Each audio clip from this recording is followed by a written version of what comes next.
తెలంగాణను డ్రగ్స్ రహిత రాష్ట్రంగా తీర్చిదిద్దడమే తమ ప్రభుత్వ లక్ష్యమని పునరుద్ఘాటించిన ఆయన డ్రగ్స్ దందాలో ఎవరు ఉన్నా ఉపేక్షించేది లేదని ఫామ్ హౌస్ లో ఉన్నా వదిలిపెట్టమని రేవంత్ రెడ్డి హెచ్చరించారు. ఆయన పరోక్షంగా కేసీఆర్ కేటీఆర్లను ఉద్దేశించే ఈ వ్యాఖ్యలు చేశారని రాజకీయ వర్గాల్లో చర్చ జరుగుతోంది. ప్రస్తుతం రేవంత్ వ్యాఖ్యలు వైరల్ అవుతున్నాయి. ఫామ్ హౌస్ లో కాదు కదా, ఎక్కడున్నా లాక్కొస్తామని చెప్పడం వెనుక రేవంత్ ఉద్దేశం ఏమిటి? డ్రగ్స్ దందాలో కేటీఆర్ పాత్ర ఉందని చెప్పడమే రేవంత్ ఉద్దేశమా అనే కోణంలోనూ చర్చ జరుగుతోంది.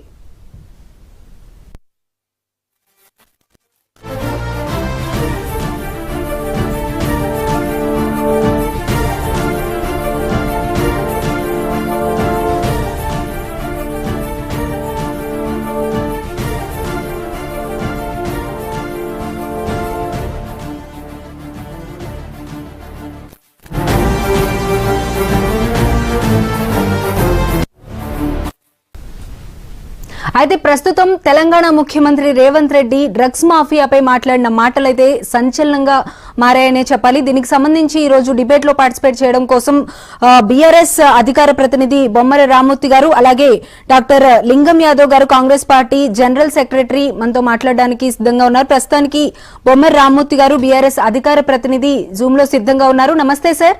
నమస్తే రామ్మూర్తి గారు. నమస్కారం. రామ్మూర్తి గారు, మీరు విన్నారు నిన్న రేవంత్ రెడ్డి గారు, ముఖ్యమంత్రి రేవంత్ రెడ్డి గారు మాట్లాడిన మాటల్ని. సో దానికి మీ రెస్పాన్స్ ఏంటి?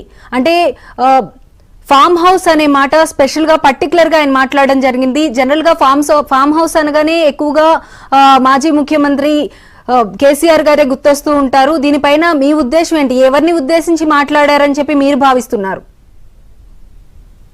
సరే, ముఖ్యమంత్రి రేవంత్ రెడ్డి గారు మాట్లాడే ప్రతి మాట డైవర్షన్ పాలిటిక్సే. ఆయన మీదికి ఏది రాకుండా చూసుకోవడం, ఆయన కుర్చీ కాపాడుకోవడం, ఆయన మంత్రుల్ని చూసుకోవడం, ఎప్పుడు నా కుర్చీ ఊడిపోతుందో అని చూసుకోవడం, ఏ దాన్ని కూడా ఏదైనా ఇబ్బంది అయిందంటే ఇప్పుడు ఆ మాట ఎందుకు వచ్చింది? 12,000 కోట్ల రూపాయల డ్రగ్స్ హైదరాబాద్ లో వేరే రాష్ట్ర పోలీసులు వచ్చి పట్టుకునేదాకా ఈయన హోంమంత్రి, ఈ రాష్ట్రానికి ముఖ్యమంత్రి, ఈయన ఆధీనంలో ఉన్న ఇంటెలిజెన్స్ ఏం చేస్తుంది, పోలీస్ ఏం చేస్తున్నది, నిద్రపోతున్నారా? అది మొట్టికాలేస్తున్నారు రాష్ట్రం కానీ కేంద్రం కానీ మిగతా ఇంటెలిజెన్స్ సంస్థలు కానీ. ఈయనకు మొట్టికాయలు వేస్తే దాని నుండి డైవర్షన్ చేయడానికి వాస్తవానికి ఏం జరగాలి? 12,000 కోట్ల రూపాయల డ్రగ్స్ దొరికినందుకు నిజాయితీగా ఒక ముఖ్యమంత్రి హోదాలో హోంమంత్రి హోదాలో ఉన్నందుకు నైతిక బాధ్యత వహిస్తూ వెంటనే రాజీనామా చేయాల్సిన బాధ్యత ముఖ్యమంత్రి రేవంత్ రెడ్డిపై ఉన్నది.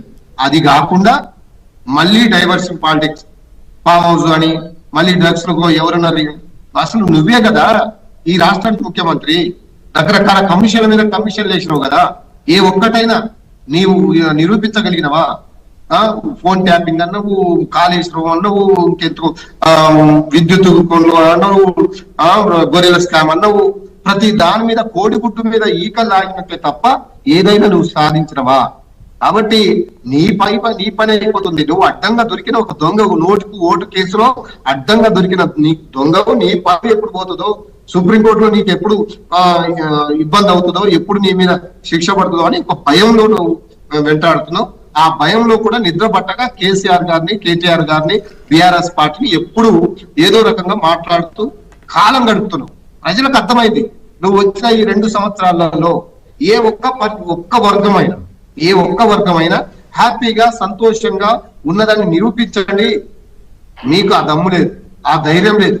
మామూలుగా స్థానిక ఎన్నికలు పెట్టడానికే నీకు దమ్ము లేదు, ధైర్యం లేదు. ఇంకా నువ్వు నీ వాళ్ళని ఈ పార్టీ నుంచి 10 మంది ఎమ్మెల్యేలు పోతే వాళ్ళు కూడా ఏ పార్టీలో ఉన్నారో చెప్పుకోలేని దౌర్భాగ్య పరిస్థితిలో నువ్వు ఉన్నావు. మా పార్టీలో చేరిందని గల్లెత్తి మాట్లాడే దమ్ము కూడా నీకు లేదు. కాబట్టి నువ్వు మాట్లాడితే నిజం కూడా ఇక ప్రజలు అర్థమవుతుంది. ఊర్లలోకి పోతే ముఖ్యమంత్రి అనే అది కూడా లేకుండా ఎన్ని బూతులు తిడుతున్నారో ఇక ఆ నుండి అలా వరకు పచ్చి బూతులు పడుతున్న ఏకైక ఈ దేశంలో ఒక ముఖ్యమంత్రి ఉన్నాడంటే అది రేవంత్ రెడ్డి గారు. దానికి బీఆర్ఎస్ పార్టీ చాలా క్లియర్ గా ఇప్పటికీ అప్పటికి ఎప్పటికీ నీకు దమ్ముంటే దేని మీదైనా చర్చ పెట్టు అంటాం, దేన్నైనా నిరూపించు అంటాం, ఆ డాక్యుమెంటరీ ప్రూఫ్ తోటి నిరూపించమంటాం. ఆధారాలు లేకుండా ఇష్టం వచ్చినట్టు నువ్వు దొంగయి అందరు దొంగల్లాగా అవుతారని అనుకోవడం పొరపాటు. కాబట్టి నీ ప్రభుత్వంలో జరిగిన పొరపాటు, నువ్వు చేస్తున్న ప్రజా వ్యతిరేక నిర్ణయాల వల్ల, నువ్వు తీసుకుంటున్న ప్రజా వ్యతిరేక నిర్ణయాల వల్ల నీకు వస్తున్న మొత్తం నీ గ్రాఫ్ మొత్తం పడిపోయింది. కాబట్టి ఇప్పుడు ఇంకేం డైవర్షన్ చేయాలి, ప్రజల మైండ్ ని ఎలా డైవర్ట్ చేయాలనే ఒక ఆలోచన తప్ప ముఖ్యమంత్రిలో ఏం ఆశ లేదు, ఆలోచన లేదు. ఆయన ఈ ప్రజలకు మంచి చేయాలనే ఆలోచన రాలేదు. ఆయన లంక బిందెల కోసం వచ్చిండు, అవి దొరకడం లేదు. కాబట్టి ఒక పిచ్చోడు లాగా తయారయ్యి ప్రతిపక్షమైన బీఆర్ఎస్ పార్టీ, ముఖ్యంగా మా కేటీఆర్ గారిపై ఎంత లేని కొన్ని నిందలు వేస్తున్నాడు. అంటే రామ్మూర్తి గారు, ఇప్పుడు డ్రగ్స్ మాఫియా గురించి, డ్రగ్స్ కి సంబంధించి ఆయన చేసిన వ్యాఖ్యలన్నీ కూడా కేవలం డైవర్షన్ కోసమే మాట్లాడారంటారా? ప్లస్ ఆయన ఇంకొకటి కూడా అన్నారు, డ్రగ్స్ తో పాటుగా ఫ్యూచర్ సిటీ గురించి ఏదైతే ఆయన తాపత్రయపడుతున్నారో దాన్ని ఆపాలని చెప్పి చాలా మంది ప్రయత్నాలు చేస్తున్నారు, అది నేను ప్రజల్లోకి తీసుకెళ్తాను, వాళ్ళకి అర్థమయ్యేలాగా ఎక్స్ప్లెయిన్ చేస్తాను, ప్లస్ ఫార్మర్స్ ఎవరైతే ఉన్నారో వాళ్ళకు కూడా అర్థమయ్యే విధంగా చెప్తాను అని చెప్పి కూడా రేవంత్ రెడ్డి అయితే వ్యాఖ్యలు చేయడం జరిగింది. ముఖ్యంగా డ్రగ్స్ విషయానికి వస్తే ఆయన ఎవరిని ఉద్దేశించి చెప్పారు అని చెప్పి మీరు అనుకుంటున్నారు? అసలు ఉపాధి లక్షల కోట్ల రూపాయల పెట్టుబడులు వస్తున్నాయి అంటున్నావు, ఎక్కడి నుంచి వచ్చినాయి, ఏం కంపెనీలు తెచ్చినావు, ఎక్కడ ఎంతమందికి ఉద్యోగాలు ఇప్పించినావు? ఈ సంవత్సరం ఒక్క సంవత్సరంలోనే 2 లక్షల ఉద్యోగాలు యువతకి ఇస్తాన్నావు, ఏమైనాయి? 4,000 ఉద్యోగాలు కూడా ఇయ్యలేక ముఖం సాటేసుకొని మందికి పుట్టిన బిడ్డల్ని